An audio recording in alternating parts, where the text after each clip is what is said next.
હું ધોરણ 5માં અભ્યાસ કરું છું. મારી શાળાનું નામ ટીંબાચોલી પ્રાથમિક શાળા છે.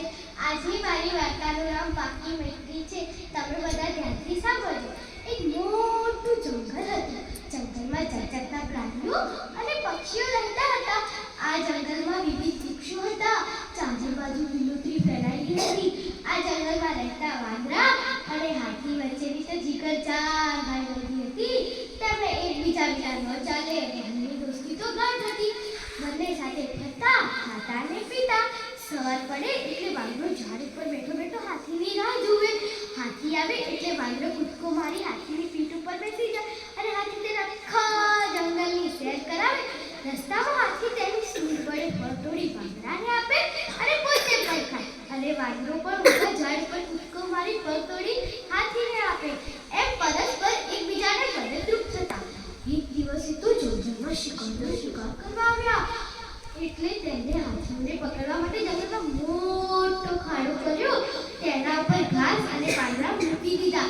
આ વાતની વાંદરાને ખબર પડતા જ તે હાથીને ચેતવવા નીકળી પડ્યો અને તેને હાથીને કહ્યું કે જ્યારે આ શિકારીઓ જંગલમાંથી રવાના થાય ત્યારે તમે ઘરની બહાર નીકળજો. પોતાનો જીવ બચાવવા માટે વડીલ હાથીએ વાંદરાને ખૂબ આભાર આપ્યો. આભારના જવાબમાં વાંદરાએ કહ્યું કે મુશ્કેલી સમયે મિત્ર મદદરૂપ થાય તે સાચા મિત્રની ફરજ છે. આ બંનેની મિત્રતા જંગલમાં રહેતા ખુદને ન સોવાઈ. તે વાંદરાને મારવાનો તક શોધી રહ્યો હતો. એક દિવસે તેને વાંદરાને મારવાનો તક મળી ગયો. જ્યારે હાથી નદીએ નાહવા ગયો ત્યારે વાંદરો ઝાડ ઉપર સૂતો હતો. સૂતેલા વાંદરા પર અચાનક નીચે હુમલો કર્યો અને વાંદરો જાગ્યો પણ કરી ન શક્યો, કેમ કે નીચે તેને જોરથી પકડેલું હતું અને રીત તેને જોરથી લોર કરવા લાગ્યો.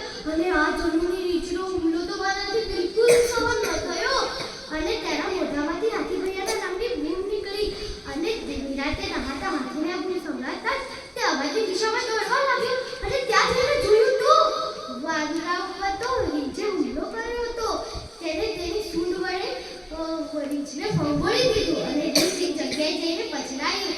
તેની સૂંઢ વડે વાંદરાને ઉચકી તેની પીઠ ઉપર બેસાડી દીધો. જ્યાં સુધી વાંદરો સાજો ન થયો ત્યાં સુધી હાથીએ વાંદરાની સંભાળ રાખી.